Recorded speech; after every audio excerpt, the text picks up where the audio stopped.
Salam alaikum, marhaba Yissouen, Zulflaouen, bonsoir à vous tous. Toujours avec Hamid Lelou, cette deuxième partie donc الجزء الثاني من لقائنا مع حميد للو. دنوغال يكون حميد للو إدوا لم تكلتي قاعد مازال نكمل شي طحوس قردش حميد للو الزول بونسوار مرحبا بك. وعليكم السلام الزلفلاي مرحبا بك. شكرا. حميد للو حبسنا لا ديرنيير فوا حبسنا في ليميغراسيون الكندا لي بوبليكاسيون تاعك اوسي دونك لا في يونيفرسيتير في با الكندا امريكان. Donc, nous sommes au sud de l'Américaine en 2006, Tmototheo, maintenant, Safwan, il avait 6 mois. Presque, c'est l'inconnu total. Bon, ma femme est américaine, mais elle est d'une autre région et on a tenté l'aventure. 2 sacs, une valise et un bébé de 6 mois. Et une expérience extraordinaire. Encore une fois, c'est des expériences, c'est la vie, c'est comme ça. Ouais. Si on dit le Hirak c'est la même chose. C'est des expériences, des hauts, des bas, des sacrifices, de la résilience. Ça fait partie de la vie de tous les jours. Le Hirak, c'est pas marcher dans la rue et faire de la politique. Le Hirak, c'est dans la famille. Le Hirak, c'est dans votre travail. C'est quoi l'intérêt de faire de Hirak et si dans le travail, vous trichez? Faut pas tricher. Même tout simplement. Tout simplement, même si vous êtes contre le régime algérien, si le régime, tu crois, battle, ou là, tu fais la grève. Et tu triches, c'est ce que je dis aux Algériens, je leur parle comme ça. Si tu travailles à la mairie, fais ton travail, même si tu as la haine de ce régime et que tu es mal payé ou la haja, mais fais ton travail par respect pour le... Donc, dans ce cas-là, un amchit l'américain, et j'ai eu la chance de décrocher un travail comme ça, par hasard. La ma'rifa, la tadakhulat, la walo. Et puis, bon, encore une fois, l'avantage des langues. Voilà. Je débarque aux États-Unis, ils ont besoin d'un enseignant de français. Je commence à enseigner le français. Et alors que je ne comprenais même pas l'anglais, c'était à peu près. Ce qui m'a donné l'avantage d'enseigner. Avec les échanges, avec les échanges. Après, qu'est-ce qui se passe? Bon, j'ai eu une période, je suis parti au Darfour pour faire une mission d'urgence pour une organisation internationale au Darfour. Je reviens, encore une fois, je reprends le métier d'enseignant, mais qu'est-ce qu'ils découvrent? Je ne maîtrise pas que le français. Ils disent que l'arabe, il est là, on va t'utiliser pour l'arabe. Ah ben voilà. Et donc, je faisais les deux, et l'arabe et le français. Très mais bien. Pendant ce temps-là, j'ai eu la présence d'esprit, j'ai dit, il faut que je reparte à l'école. Ah voilà. Là, j'ai repris l'école. J'avais plus de 40 ans. J'ai repris les bancs d'université après 40 ans. Ce n'est jamais trop tard. Ce n'est jamais trop tard. Ntouma, le Jazairi que tu es en train de souffrir, maîtriser, surtout sur le Gharba, il n'y a pas d'âge. Il n'y a pas d'âge. S'il faut repartir à l'école, c'est très important. Surtout que même le prophète le disait, alayhi salatu wassalam. Pas d'âge. Pas d'âge. C'est vrai. Ouais. Et pendant que je travaillais, donc j'enseignais l'arabe, le français, je vais à l'université pour faire mes études en relations internationales et résolution des conflits. Qu'est-ce qu'ils découvrent? Ils découvrent que je suis capable de faire des analyses. Et donc, la même entreprise, la même université qui me demande de faire des analyses. Qu'est-ce qu'ils voient? Ils voient que j'ai vraiment progressé. Ce que j'avais fait, c'était une décision, du point de vue linguistique, c'est une décision très radicale et brutale. Du jour au lendemain, j'ai décidé de ni lire, ni écrire, ni en arabe, ni en français. Ça y est. À part, bien sûr, min tsalli, lazim nqulha oui. Bon, j'espère bien, Hamid. Voilà. Et le reste, l'anglais. Je mange anglais, je bois anglais, je dors anglais, je marche anglais, je cours anglais, l'anglais, ça y est. Mais ça m'a permis de faire un progrès. Quand j'ai vu les autres étrangers, les américains qabli, au niveau de taham, kifash fithum, j'ai dit là c'est la bonne voie. Et ça t'a pris combien de temps? Ça m'a pris vraiment pour maîtriser de façon professionnelle académique, ça m'a pris à peu près 5 ans. Ah oui. Ou nzidkom, les collègues taou'i, c'est des Américains, c'est des universitaires. Avant de publier leurs papiers, j'ai bouhum anan qarahum. Bravo.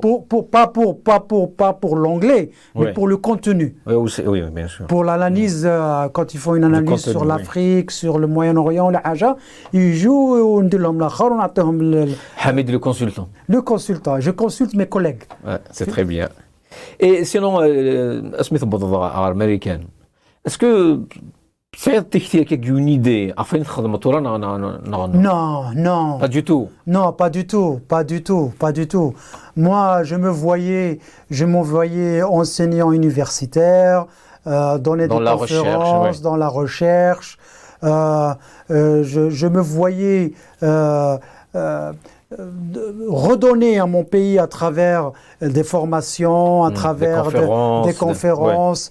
J'étais même, je me suis dit, si je décideur, je sais que vous avez un centre stratégique de recherche et d'études stratégiques et militaires, ben, j'enseigne dans une université militaire américaine.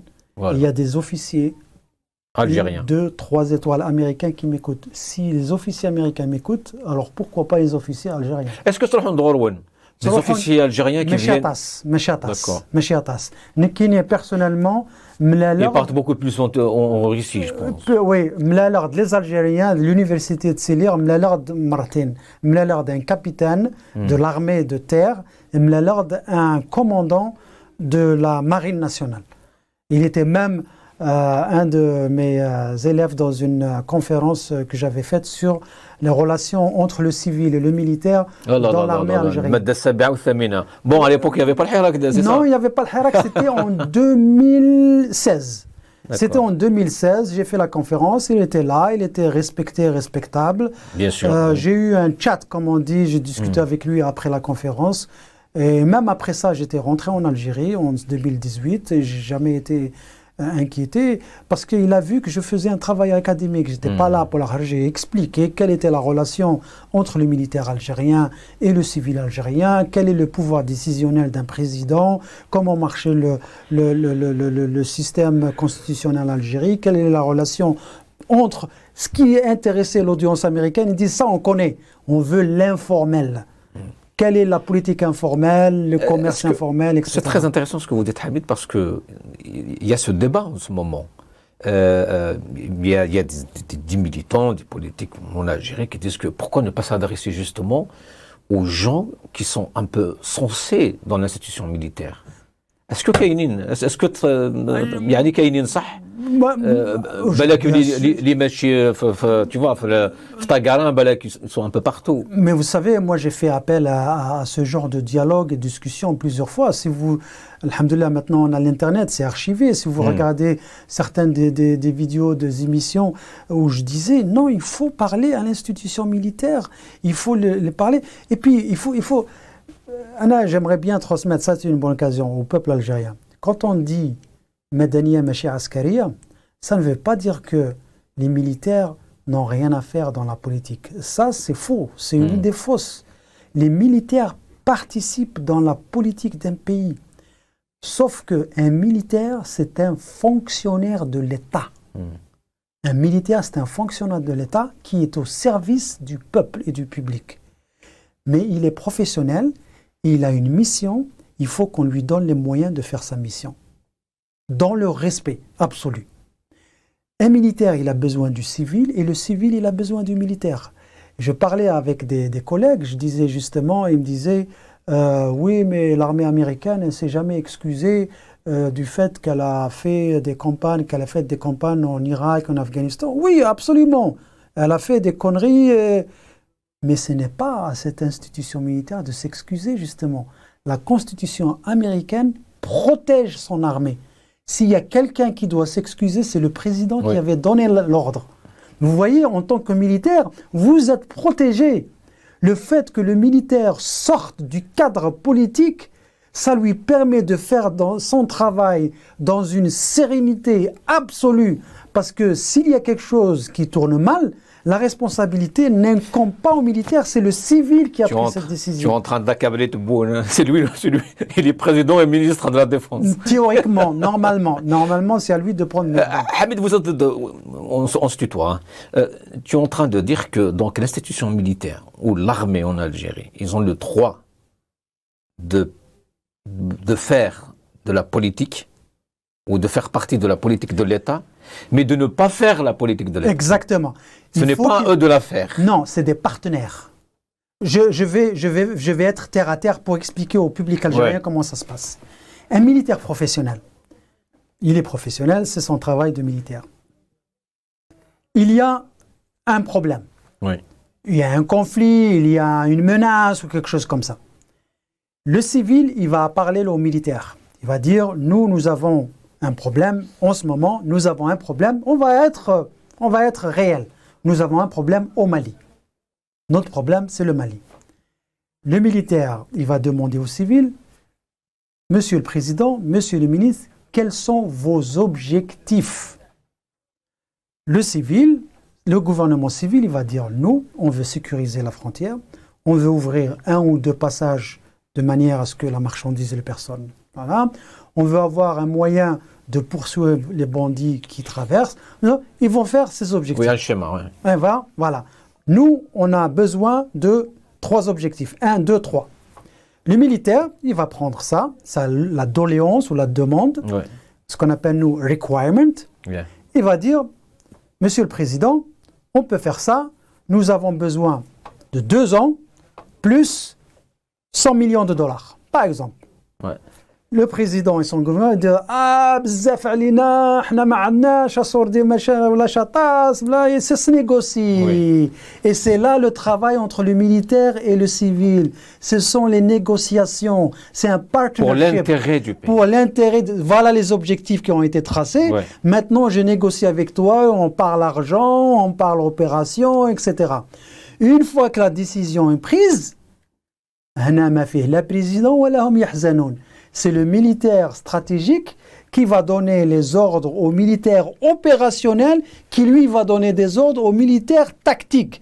Et les 3 niveaux communiquent entre eux et la stratégie est adaptée en fonction de ce qui se passe sur le terrain. Et à un moment donné, le général, il vient et dit « Monsieur le Président, on a mal calculé le truc. » Et puis avec le président, soit il est malin, il dit « Ah, anta ma kan walo, ma na'tak walo, dartha bidik, halha b'sennik. » Ou bien il va dire, ah oui, c'est vrai, il y a un problème, on va vous ajouter un peu d'argent. Mais la décision revient toujours au civil, mais les recommandations viennent du militaire.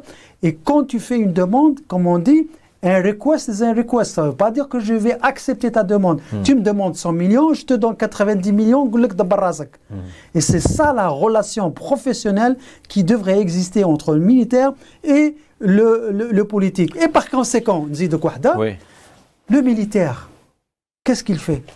Il fait son travail. Si ça tourne au vert, c'est pas sa responsabilité, les décisions sont prises.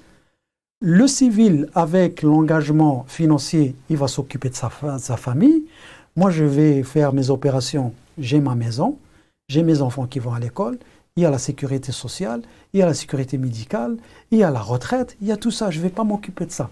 Je ne m'occupe pas de ça. Mon travail, c'est de faire l'opérationnel.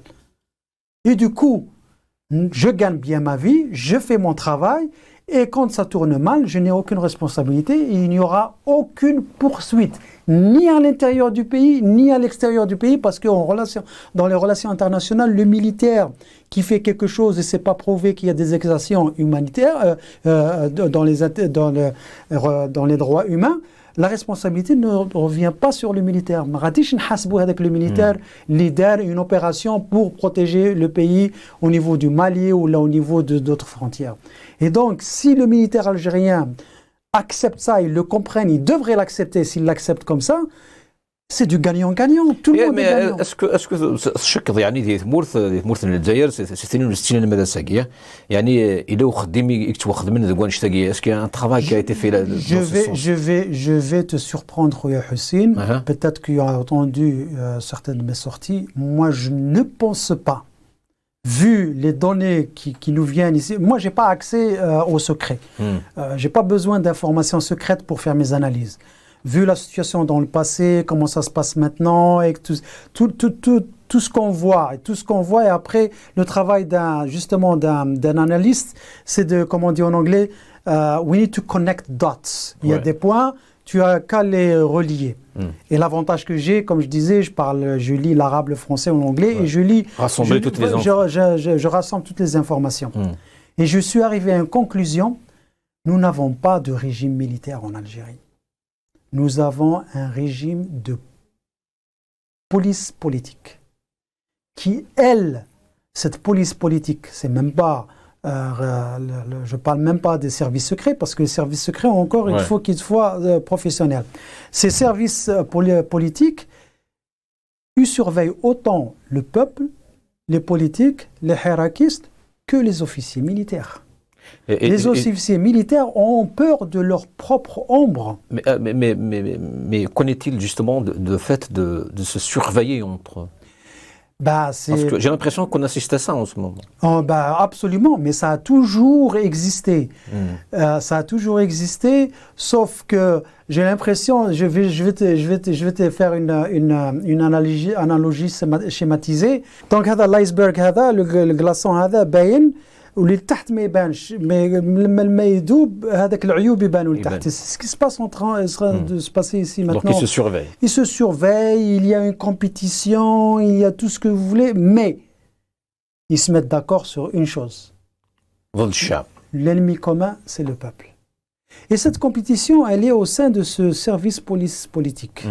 Mais Hamid, alors pourquoi les autres ne veulent pas reconnaître ça? Quand je dis les autres, il y a une certaine classe politique que غير كي تهضر على الجيش يقول لك نو ماشي الجيش هو المشكل اتسيتيرا. هذه الجدليه هذه نتاع الجيش ما حبتش تخلص في الجيري. وانا سي بور سا جو دي انا البروبليم ما راش مع الجيش، المشكله ما راش في الجيش، المشكله راه في النظام البوليس السياسي التعسفي، هذا هو المشكله. حتى الجيش كيفاش دير لا ديفيرونس بين باسكو كل الشعب الجزائري درك كي تدخل شنقريحه ولا توفيق سي لا ميم فيست. وي effectivement c'est pas quand on dit قايد صالح شفينا كاع واش دار قايد صالح. لا بروف لي دو باترون تاع لي سيرفيس راهم في الحبس. مي سي بور سا يخدموا انصومبل كومبيتيسيون ا مومون دوني هذا يدخل في الحبس هذا يخرج. مي ا كوتي دو سا il y a des officiers qui sont sérieux خاطرهم هاد صوالح ونعرفوهم حبابنا كبروا معنا ولا الاهل تاعنا ولا اصحابنا نعرفوهم ils ont fait le service militaire تاعهم en tant que professionnel pendant 20 ans 25 ans مشاو للتقاعد. انا نعطيكم انكدوت هذه ادوها من عندي. في لا تيرمينال كان عندي صاحبي بوه كولونيل était un physicien كان عنده un PhD في الفيزيك. مشينا مرة نزوروه كيما هكا نشوفوه ودوني في راسنا كولونيل رواية كبيرة. واحد البساطة دار صغيرة بتيت ابارتمون حاجة سامبل. اوفيسير سوبيريور اوبيراسيونيل دون لا ميم كلاس. سبحان الله يا ربي كان عندنا واحد صاحبنا تاني حلو عزيز علينا بوه ادجودون شيف ساكنين في واحد الفيلا غير كيما نقولوا برا هذا وين راه وهذا وين راه. دونك يا دي جون سيريو. الوغ مالوغوزمون حنا اللي حاكمين راهم كاع من الجهه هذه. واش تحب لكن justement c'est pour ça que le message, parce que c'est important. Chauffe dans le mouvement de justice sociale, quand on fait le combat. Maintenant, je vais te dire comment moi je fais mon combat. On arrive justement sur les points les Kainés, on arrive à l'engagement politique. Ok, l'engagement politique. Moi, je suis engagé politique, mais dans aucun parti politique, et je suis ouvert à toutes les questions, à toutes les approches et à toutes les méthodes qui sont non violentes et qui respectent l'intérêt du national, l'intérêt de la Qu'est-ce qu'il y a un récit politique, un parti politique, qui t'a séduit un peu une personnalité? Même si c'est le cas, je préfère ne pas le faire. Je vais dire pourquoi. Mais est-ce que tu trouves que Kainin, bien sûr Kainin.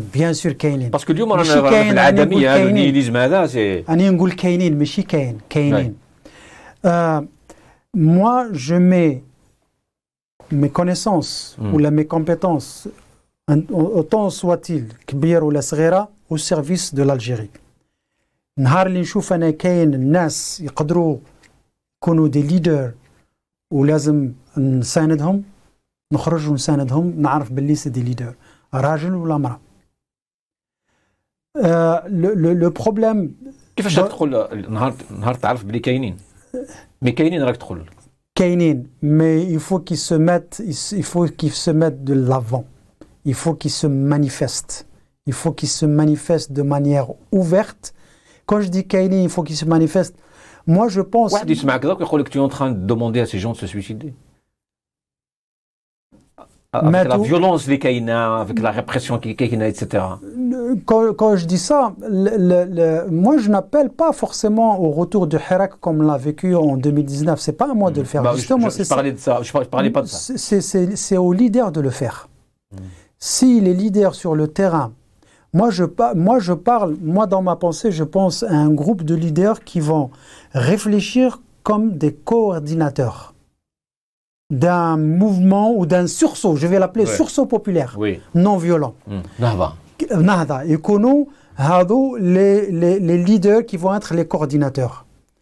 Et il faut qu'ils soient au devant et qu'ils soient des initiateurs d'un quelconque mouvement populaire futur.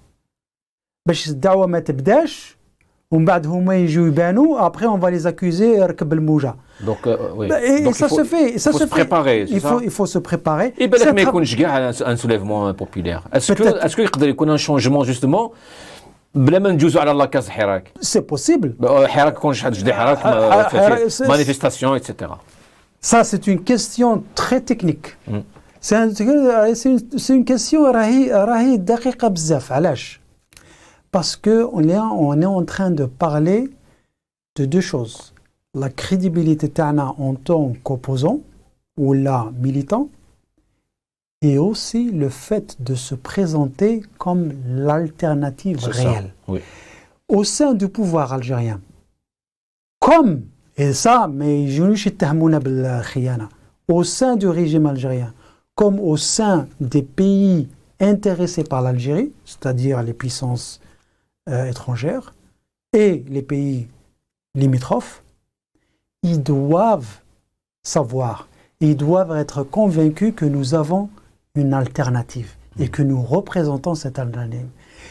Je te garantis une chose, اللي راهم يسمعوا فينا هذو أصحاب القرار ولا أصحاب اللي تحت القرار وعندهم نوعية في الآخر, ويجي نهار يكون عندهم ثقة باللي هذا الناس اللي راهم يتكلموا باسم الشعب وبغاين يحبوا البلاد, ونعطوهم أدلة باللي حنايا رايحين نخدموا البلاد وما فيش التخوين وما فيش الفراغ السياسي وما فيش الفراغ الأمني, et on va reprendre le flambeau تاع les martyrs تاعنا. À ce moment-là, ce changement est possible, et il peut être même possible et radical, sans qu'il y ait une manifestation grandiose. Mais je pense que le peuple, peut-être qu'il n'a pas assez payé le prix. Et quand je dis le prix, c'est pas par les morts.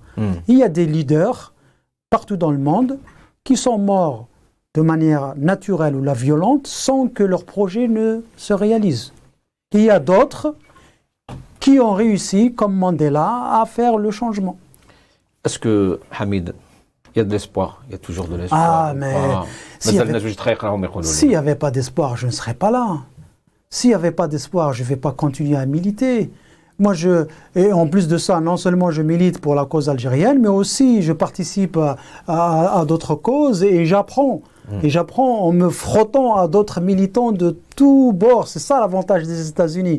On a cette chance. Ah, c'est très bien, mais j'espère que vous allez être bref, ou que tu vas être bref, parce que est-ce qu'on peut être hirakiste, le changement, etc., et ne pas soutenir la question palestinienne rapidement? Ah non, ça, pas que question palestinienne, c'est une question morale. On n'a pas besoin d'être hirakiste.